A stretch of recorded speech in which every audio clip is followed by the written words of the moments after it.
I feel there is a curse on rock stars. I honestly feel it could all end tomorrow. Not just the band thing. I mean life.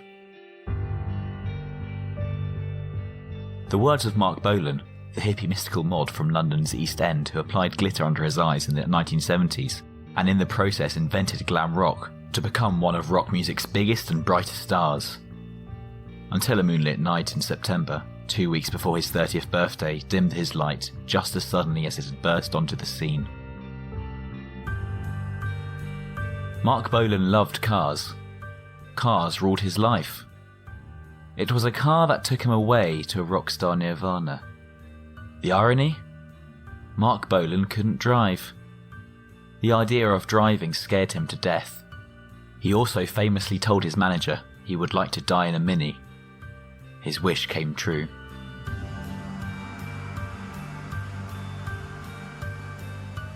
This is the story of the hackney dandy in the rock and roll underworld. Of Marc Bolan, the elf-like man-child who blew everyone away with his laser love. Join us on a supernatural journey through the life and death of Marc Bolan, the lead singer of the glam rock band T.Rex. This is Death by Misadventure.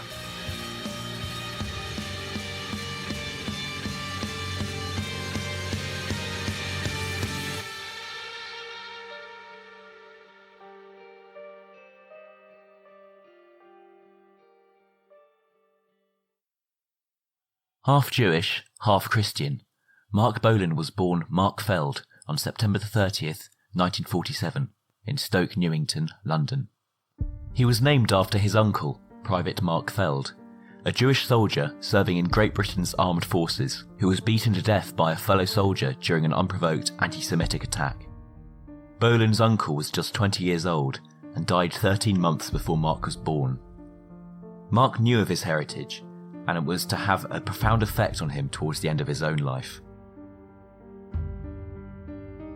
At the age of 9, Bolan firmly believed he was destined to become a star. One of his many heroes was James Dean. Like Dean, Bolan was convinced he would die young. But first, he had to achieve hero status. He did that by sheer drive and determination, fueled by incessant self-belief that was virtually overwhelming and all-consuming. As Bolan once wrote, "I am my fantasy." He was also addicted to the idea of fame from a very early age. As journalist and former publicist Keith Olpham noted, fame was the drug for Mark. His devoted parents sent him on his way. His mother brought him his first guitar for his 9th birthday. He promptly formed a skiffle band. At school he played guitar in Susie and the Hula Hoops, a trio that included 12-year-old Helen Shapiro. During lunch breaks, Bolton would play his guitar in the playground for his friends.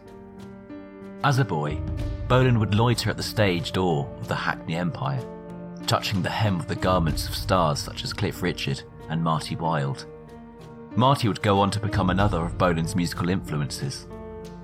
Expelled from school at 14, Mark didn't care. School wasn't teaching him the things he wanted to know. By then, his dad had already inadvertently given him the new keys to a future life when mistakenly buying him a Bill Haley record. He thought he was purchasing The Ballad of Davy Crockett by Bill Hayes. It wasn't long before Bolan was falling in love with the rock and roll of Gene Vincent, Eddie Cochran, and Chuck Berry, and would hang around coffee bars such as Two Eyes in Soho. Dressed as a mod, Bolan appeared as an extra in an episode of the television show Orlando, and briefly joined a modelling agency, appearing in a clothing catalogue for the John Temple menswear store. Mark became obsessed with his appearance and clothes, and he soon became known for his impressive wardrobe of sharp suits and expensive shoes. It wasn't long before the media noticed him. "I've got 10 suits, 8 sports jackets, 15 pairs of slacks, about 20 jumpers, 3 leather jackets, 2 tweed jackets, 5 or 6 pairs of shoes, and 30 exceptionally good ties," Mark enthused. This fascination with his image stayed with him throughout his short life. Marc Bolan was only 5'4", but he was possessed of a charisma and drive that always made him seem larger than life. To his friends, He had a conviction about his destiny, which they found truly terrifying. At the age of 17, nobody had the faintest idea who Bolan was, but that didn't stop him telling the London Evening Standard that he was destined to be the world's biggest pop star.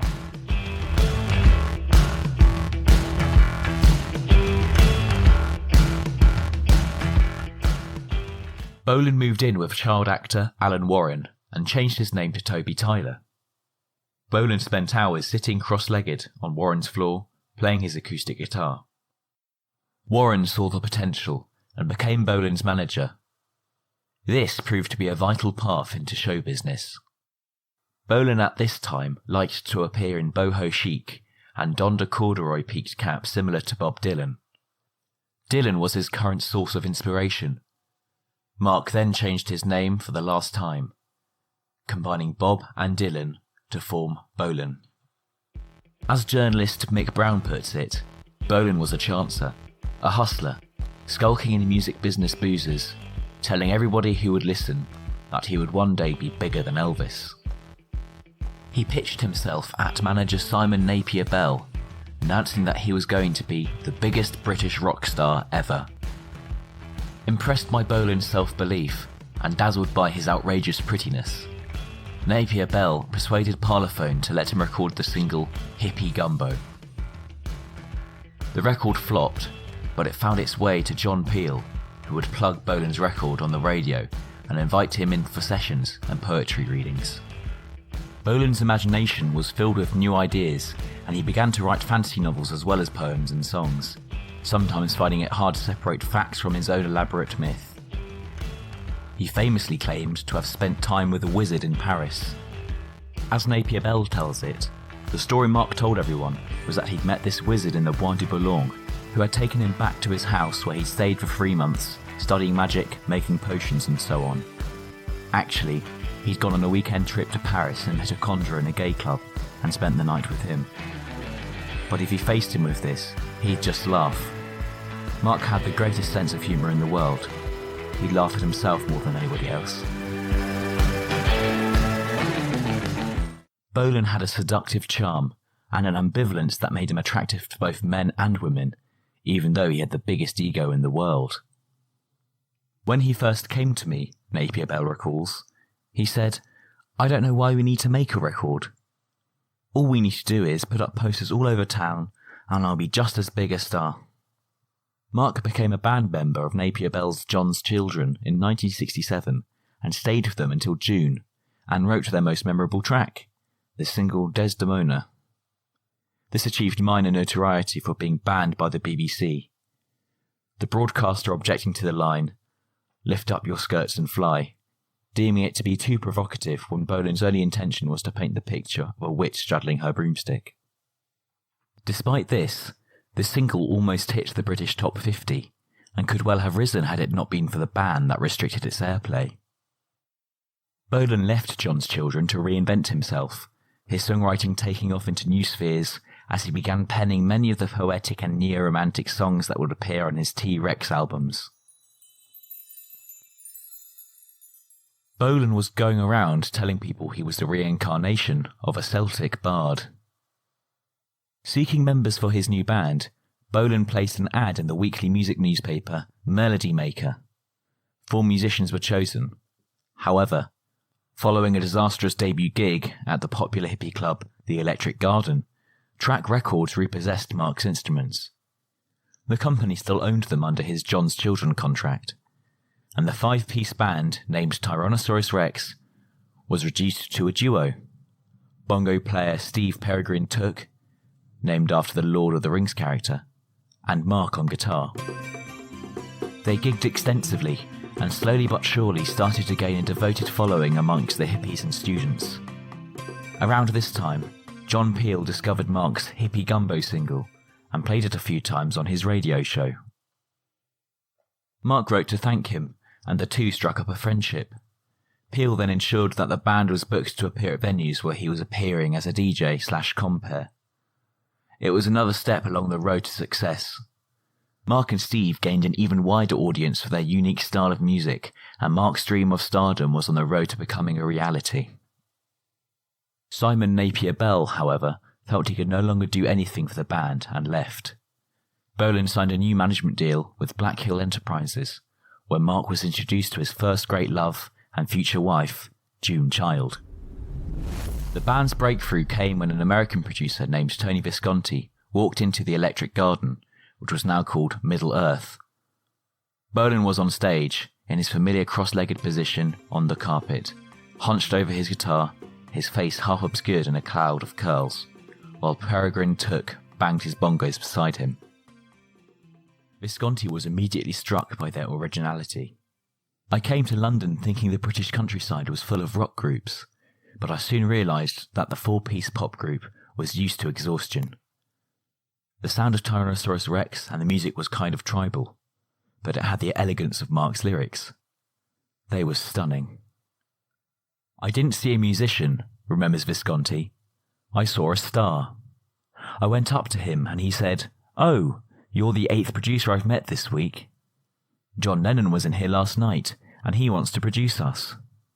He was totally full of himself.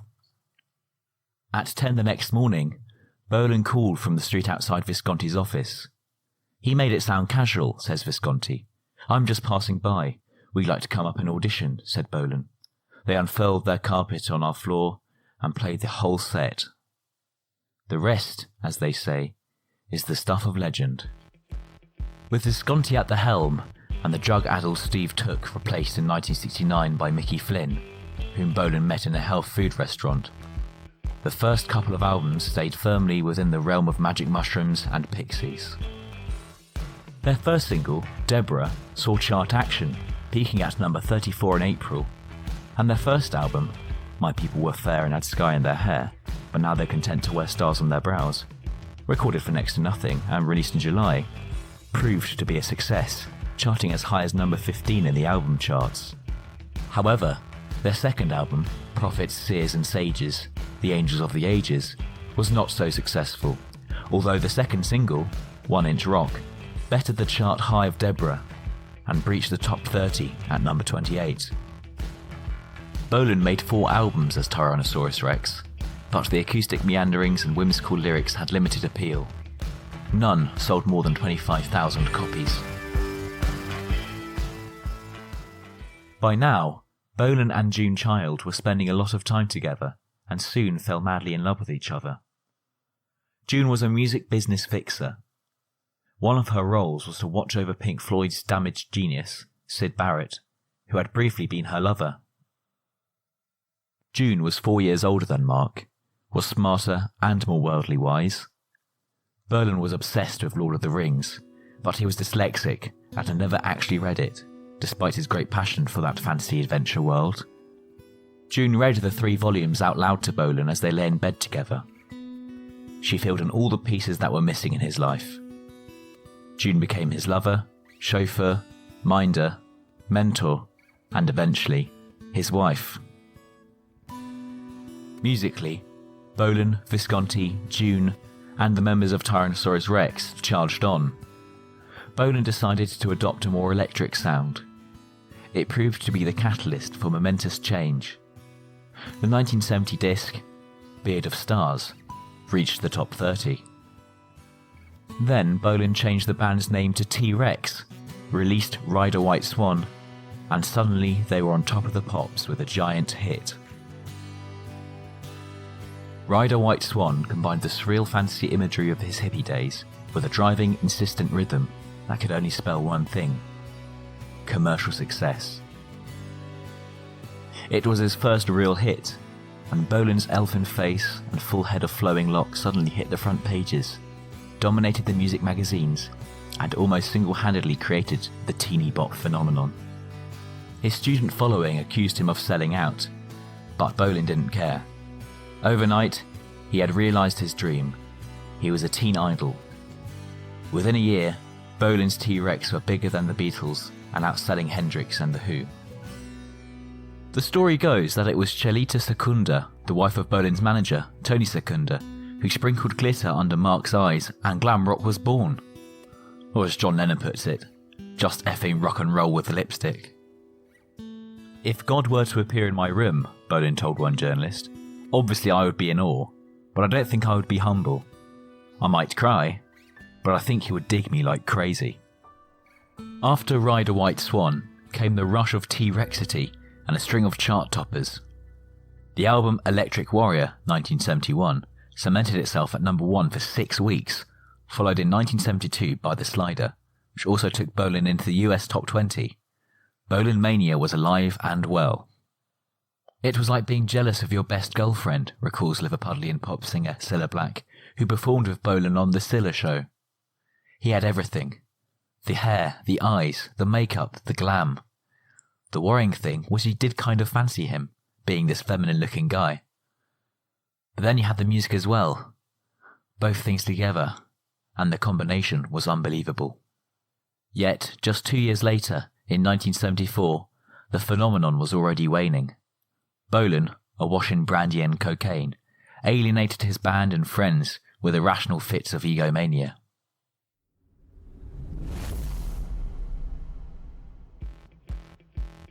It can't last, Bolan said in 1972, when the hit parade was studded with his name and hits. They'll grow up soon and change, or find some other hero. It's all cycles, but this one's mine. He was right. Along came the Osmonds and David Cassidy. The little girls soon started to scream for them. Despite tours and heavy promotion, Bolan never made the breakthrough into the American market. Their hippie period had never been as popular as Britain's.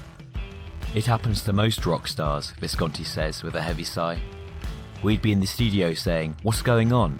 Why is he shouting at us?" Marc would be womanizing and cheating on his wife June, and she was the first to leave. I left after her. I couldn't take it any longer. Bolan was shaken. He'd lost his wife and, possibly worse, was gaining weight and losing his looks, prompting the nickname, the Glittering Chipolata. Too beautiful to live, too young to die, Bolan once said at the time. In all, T.Rex are said to have sold 40 million records, but in late 1973, after 4 number 1 singles and 3 number 1 albums, their fortunes had begun to slide.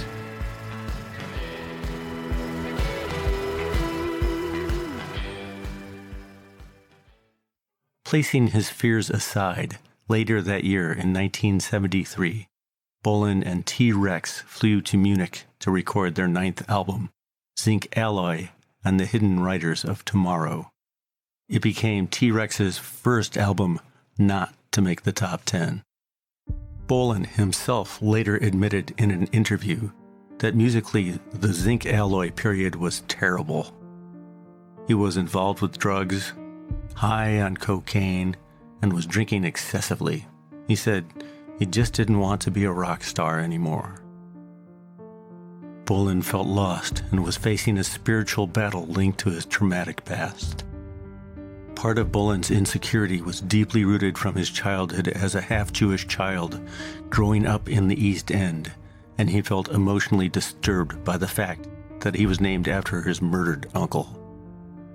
In fact, one night while recording the T.Rex album, Steve Curry, the bass player, found Bolan crying, and he was running up and down the hotel hallway above the basement studio, saying he could feel the pain of all the victims of the Second World War.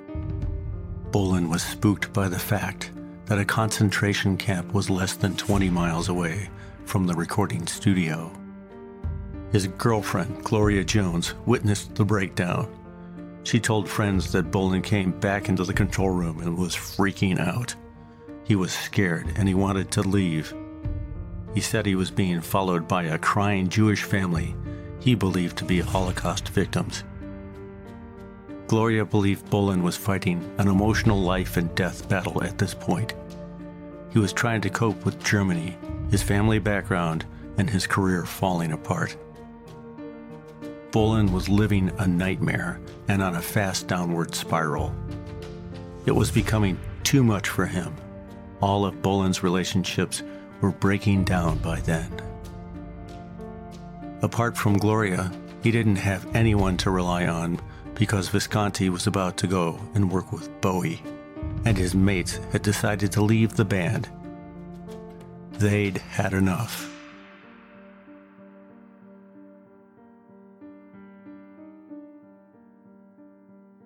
In spring 1974, Bolan quit Britain to binge on cocaine and booze and try his hand as a soul music producer in the States with new love Gloria Jones.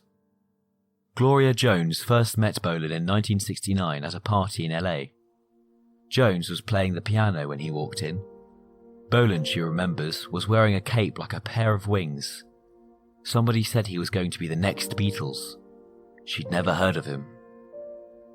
Jones, the daughter of a Pentecostal preacher, had enjoyed some success as a soul singer, having recorded the original Tainted Love in 1965, a track that was later to become a massive hit for Soft Cell in 1981. She was also a record producer for Motown Records and was appearing on stage in the musical Hair. Their paths continued to cross, and in 1973, Bolan invited Jones to be a backing singer with his band. Marc always knew the future. I would call him psychic, says Jones. Immediately after her audition, Bolan returned to London and wrote her into his will as a secretary. For a year, their relationship was purely platonic. After 5 years together, their relationship was finally consummated in Florida. Bolan was still married to June. According to Visconti, Bolan couldn't function without a woman in his life, and if it wasn't his mother, it was June. By 1973, June too was having an affair, and the relationship finally ended. Joan's arrival changed Bolan's life. She and Bolan, she says, were of the same souls. He was a Libra, she was a Libra. We understood each other. The Marc Bolan she knew was very serious about life, very sensitive. But then there's the other side, the rock and roll side, the drinking and drug taking. In 1975, Jones became pregnant. The change in Bolan was dramatic. Not long before the birth of Roland, Marc checked into a health farm. He was told he had the heartbeat of a 70-year-old. He was 25. Now he started to curb his indulgences and to lose weight. Their son, Roland, was born in September 1975, 4 days before Marc's own birthday. Marc was so happy and so proud. That baby was a cause of so much joy for him. As Gloria says, it was, "This is my woman, I'm marrying her. This is our child, we're going to grow." With the birth of his son, Bolan's life seemed to take on a new meaning and purpose. In 1976, he released I Love to Boogie, and the following year the album Dandy in the Underworld. Critics hailed it as a return to winning ways. I Love to Boogie had become a top 20 hit. In August 1977, Bolan was given his own TV show, simply titled Marc. He was a fitter, happier Bolan, and was planning Series 2. He also hit the road again, touring Britain with new wave band The Damned in support. It was to be his last outing. Marc was firing on all cylinders, frontman Captain Sensible of The Damned recalls. He'd got rid of his drug habit, he'd gone through his arrogant stage, he was almost humble, he was getting fit, the cheekbones were coming back, he was excited, he had a great band, and the songs were getting better. The last episode Bolan recorded for Marc had old friend David Bowie guesting.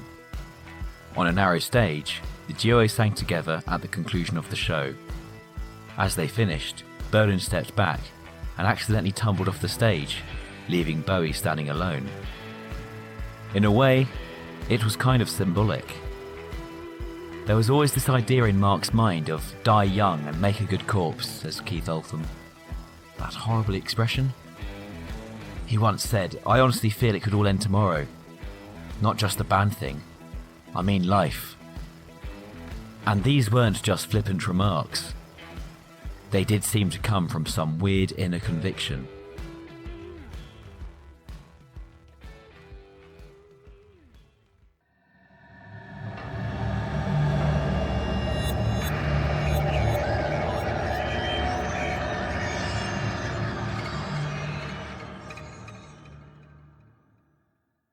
Marc Bolan's short-lived revival ended abruptly in the early hours of Friday, September the 16th, 1977. The evening began at London's popular speakeasy nightclub for musicians in the West End. Marc frequented it often over the years and was a much-loved figure on the scene. Bolan ordered champagne to celebrate Gloria's return from America with their son, where she had been recording an album. Bolan suggested they go on to Morton's, a nightclub in Berkeley Square, to carry on the party. Gloria sat down at the piano and started to sing. Bolan ordered more champagne. He was so happy, Gloria recalled years later. I declared my love for him, and he declared his love for me.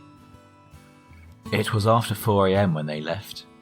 Usually, Bolan would be ferried around in his vintage white Rolls Royce, but heavy psychedelic rock band Hawkwind were borrowing it for the night. Although Gloria didn't want to drive, she also didn't want to leave Bolan's purple Mini in town and get a ticket. Bolan and Jones climbed into the Mini 1275 GT and, in high spirits, set off for home. A little before 5 o'clock, the car left the road at Queen's Ride, Barnes Common, and crashed through a metal fence post, and then into a tree. They were barely a mile from Bolan's mansion in East Sheen. Bolan was killed instantly, his seat swivelling through 180 degrees and ending up in the rear of the vehicle. Gloria Jones was severely injured. Neither Bolan or Jones were wearing a seatbelt.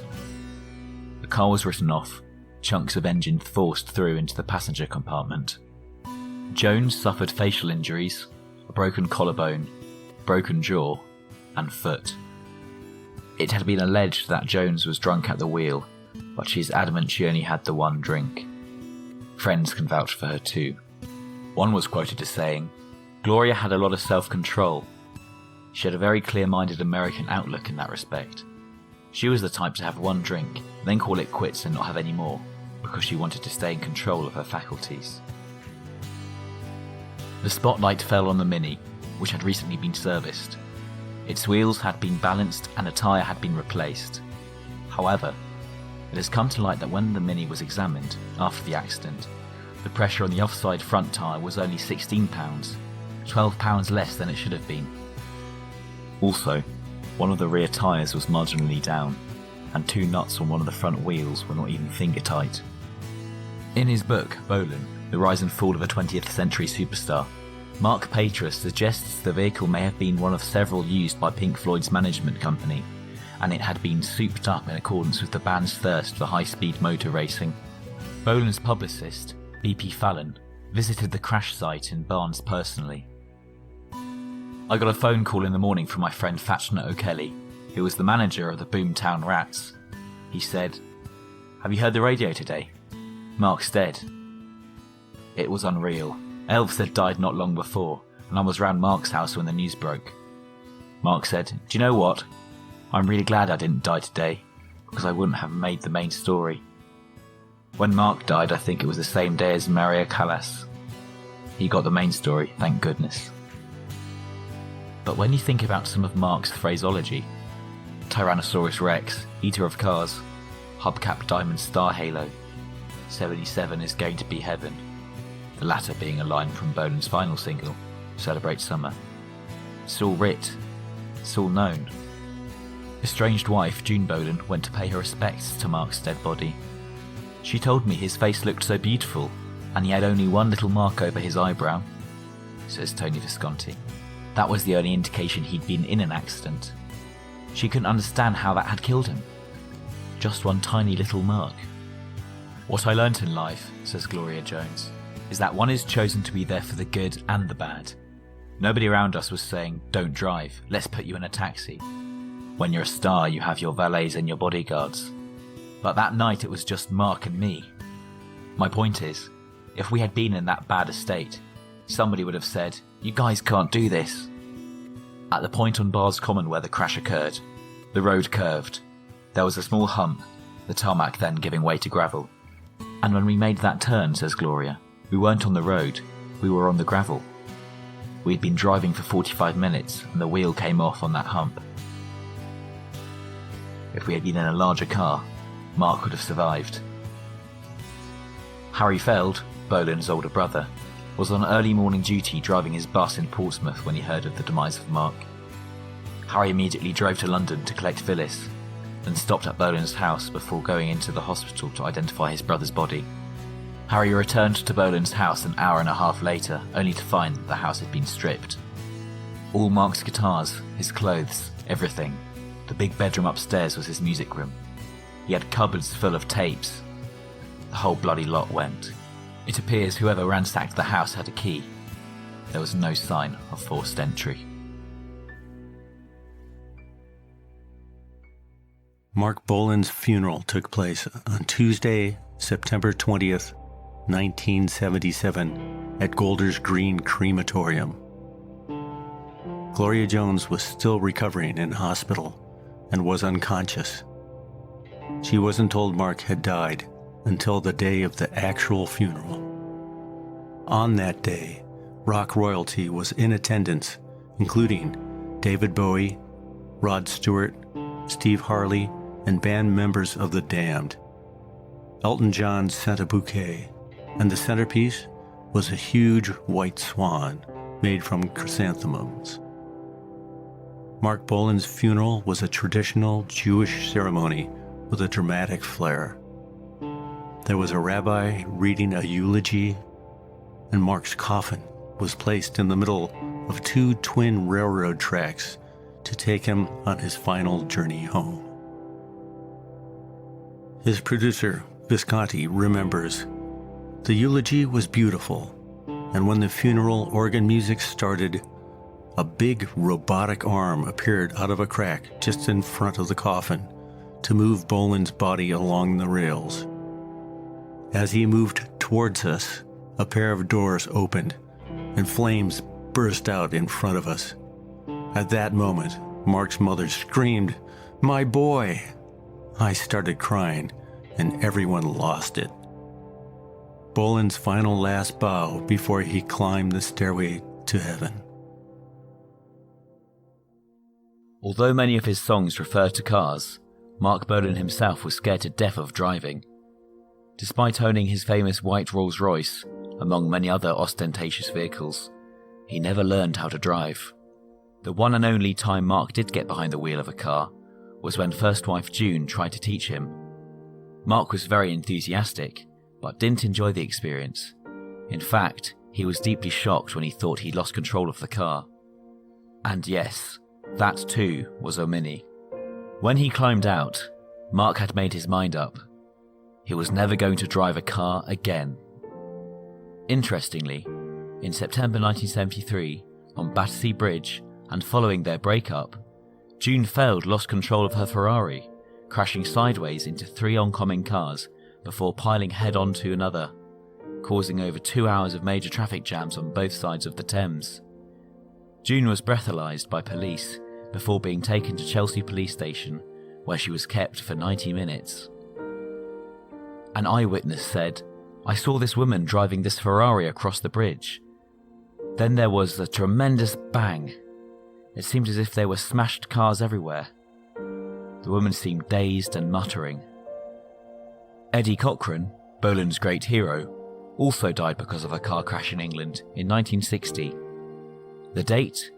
April 16th. The number 16 would play a significant role in Marc Bolan's life, who would later die on the 16th himself. Paul Rowland, Bolan's biographer, has been quoted as saying, "He didn't foresee his own death, but he had an inkling, a nagging fear he wouldn't live to see old age. Just maybe a feeling some people have that they're destined to take a certain path and it's going to terminate early." That is one theme that is running throughout his life. Bolan himself had said, "There is so little time for us all. I need to be able to say what I want quickly and to as many people as possible. Time passes so slowly if you're not aware of it, and so quickly if you are aware of it."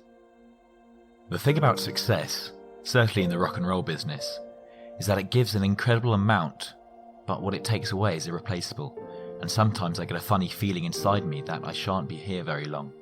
And I'm not talking in terms of things like success. It frightens me sometimes. It's clear Mark had a strong sense of his time on Earth, and strove to make the most of it. He wanted that 4 years of idolatry, and worked tirelessly to achieve it. He wanted to leave his mark, and he did. Here's why.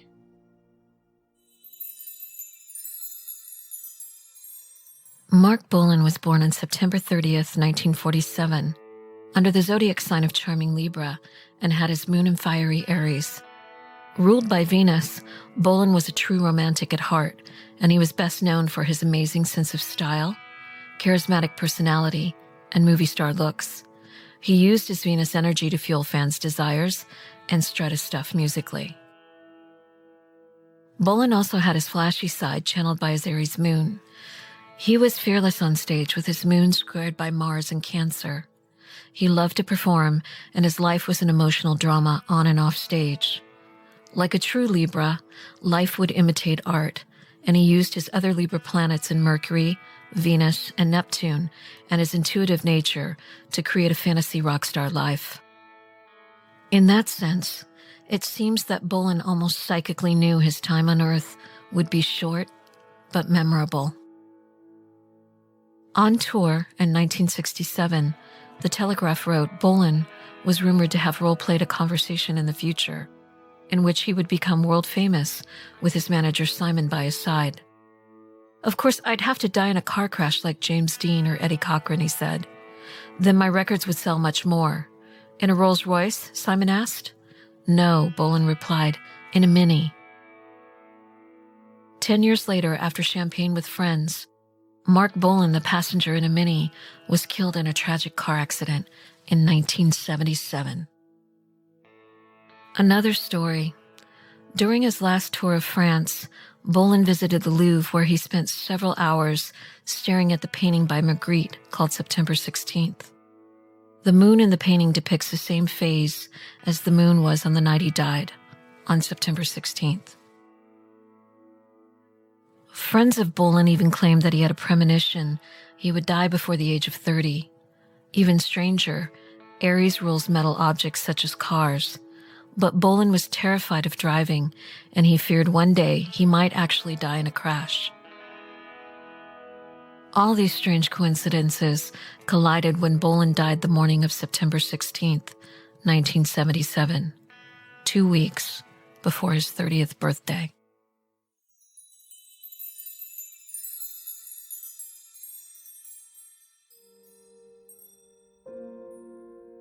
The coroner said that Marc died instantly when the Mini he was traveling in, driven by his girlfriend Gloria Jones, crashed and first hit a middle fence and then a tree.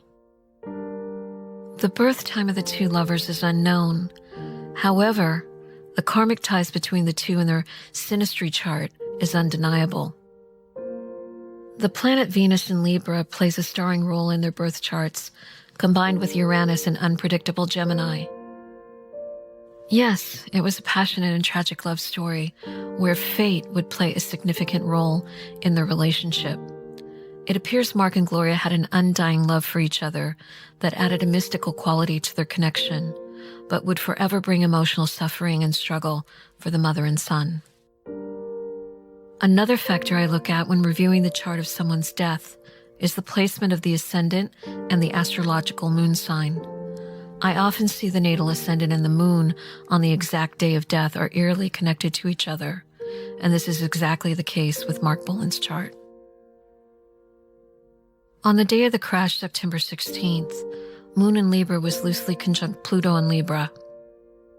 This powerful aspect was driven by a karmic emotional bond that collided with Uranus in Scorpio that morning, the planet of sudden surprises. This aspect indicates an untimely death, which came as a shock. In this case, a freak car accident that killed Marc Bolan instantly and changed the life of both Gloria and their son Roland forever. The scales of justice were prominent that day when Marc and Gloria's car crashed and their lives tragically swung between life and death. Yes, the three Libras, whose story would tell a tale of love and sacrifice, who would live and who would die. I believe what we hold on to and what we choose to let go of creates a never-ending cycle of life and death. The Libra connection between Marc Bolan, Gloria Jones, and their son is undoubtedly powerful in their astrological chart. In the afterlife, sometimes a child is assigned to a family because one or both parents have good karma, or even unfinished business with the soul of that child. On the morning of September 16th, Bolan spiritually came full circle with the mother of his child, and I believe he chose to sacrifice his life so his beloved Gloria could live and raise their son. In this case, Marc Bolan's son was tasked to carry on the legacy of his father, and if you're a fan of T.Rex, you will know it has been extremely complicated for him.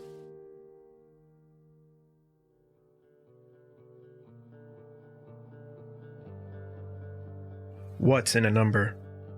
How does it affect a person's life, or in this case, how did it play a role in his shocking death? Marc Bolan's life path number was number 6, which is not a surprise if you understand numerology. In numerology, 6 is actually considered one of the most harmonious and stable numbers.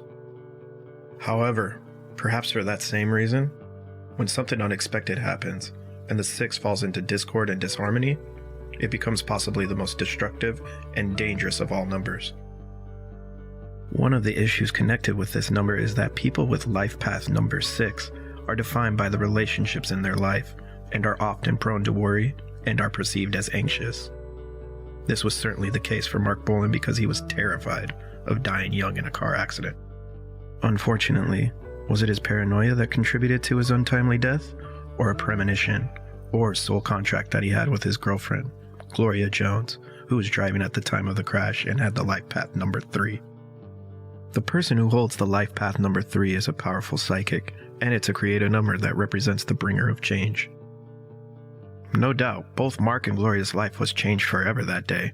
And yes, destiny can be a harsh mistress in this case. Bolan's death number was a master number 22, which is an interesting number for him to have. Why? Well, this number, while not associated with death alone, is known for being the number of people who fail to reach their full potential, but can achieve cult status, which is usually accomplished after death. This was not the case for Bolan's music because he had already achieved rockstar fame. But for his death number, it certainly cut his life short and established him as the biggest glam rock icon in the world next to David Bowie. Who knows? After all, what music Bolan would have gone on to create if he hadn't died that day. Tragically, the story of the band was not a happy one for many of the members of T.Rex. After Marc died in 1977, his other bandmates also followed just a few years later in a death by Misadventure. What is even more tragic is that I can see how their numbers are intertwined and kept on repeating across all their numerology charts. The first of these was Steve Tuke, who was born on July 28, 1949, and had the life path number Master 22. Steve was the drummer in T.Rex for some time, but Bolan disapproved of his drug use and they broke up after working together on a few albums. These two were a case of karmic connection. This opposition is evident in the numerology, as I can see that Marc had the death number Master 22, while Steve had the life Master number 22. The meaning of this number also repeats for both rock stars, and links to the fact that neither of them reached their true potential. Marc died in a tragic accident, but Steve also died before his time when he suffered from a drug overdose at the age of just 31. The third band member to die from T.Rex was the bassist Steve Curry. He died on April 28, 1981 in a car accident in Portugal, just like Marc Bolan. Around midnight on April 28, 1981, Curry's car veered off the road near his home in Portugal. He was just 33. When I look at the numerology, the patterns repeat yet again, as we can see that Steve Curry had the death number 6, which is another mirror of Marc's life path number, which was also 6. This is a number that I often associate with death or with supernatural forces at work, and in this case, it appears that Steve was also the victim of a terrible accident that took his life that night before he reached his full potential. In numerology, Marc Bolan's death and his karmic ties to his Lieber family and bandmates, who share both the Master number 22 and life path number 6, is no coincidence. I believe it contributed to his sad and untimely death. Reflecting on the hours after Bolan's death, Tony Visconti said, "After the first album, Marc had his own tape recorder, so from then on he had everything I had. Unfortunately, when he died, his house was ransacked. This was really odd. He died in the night in a car crash, and by 8 AM, before it was announced in the press, his guitars were gone, His tapes were gone, his clothes were gone, out of the house. I wish somebody would investigate this. So, all his rough mixes and demos have been released on labels that have done other Marc Bolan releases. So everything is out there. I don't think there's anything left to discover. Before his death, Bolan had a suspicion his financial affairs were in disarray. It turned out he owed the taxman £3 million. Royalties from his earlier recordings continued to be made to two charities, the Performing Rights Society Members Fund and the Ravenswood Foundation, which cares for people with learning disabilities. However, it's a different story concerning the earnings from his post-1971 recordings. These were locked up in a tax avoidance offshore trust. Some estimate the value to be £20 million. The mystery is who benefited from it. Roland Bolan and Tony Visconti have both been engaged in protracted legal battles to acquire what they believe to be their share. But it appears one of the main beneficiaries was Bolan's wife, June. Mark and June were going through a bitter separation at the time the trust was set up. In an effort to eliminate June from his life, Bolan refused to include her name among the trustees. Trouble is, the couple never divorced, and so it appears June was able to make a substantial claim on the trust after his death. It was June's payback in a way, Visconti is quoted as saying. She was penniless when she and Mark split, and she cut off Roland and Gloria as a result. Over the years, Bolan artifacts began to appear at auctions and fairs, private tapes of rehearsals and performances changing hands for up to £1,000 each. It was 1987 when the most macabre memento appeared. A Bournemouth newspaper contacted Bolan's brother, Harry Feld, with news that a retired funeral director was auctioning the blood-stained clothes Bolan was wearing when he died. Harry invited Larry Mitchell, the funeral director, to his home. Mitchell claimed he had only come across the clothing in a bag in a storeroom after he retired. He told Harry he wanted to auction them on behalf of the hospital charity. But when Mark was cremated, Harry had instructed the funeral parlour to destroy the clothes. Harry decided now to do what should have been done back then. He set fire to them in his back garden, so no bugger got him. June Bolan died of a heart attack in Turkey in 1997. Tony Visconti finally settled his case against the trust out of court, 24 years and 7 legal teams later. A settlement over copyright ownership for Roland Bolan was also rubber-stamped in 2014. Since his father's death, Roland has lived in LA, where in recent years he has been establishing himself as a songwriter and performer. Gloria Jones sustained facial injuries, a broken collarbone, and a smashed leg and foot in the accident that killed Bolan. The injuries healed, but it took her 14 years to come out of the shock of his death. She returned to America, married, and moved to South Africa in 1995 with her husband Chris Mitchell to work with local musicians and run a charity for HIV children in a Johannesburg township.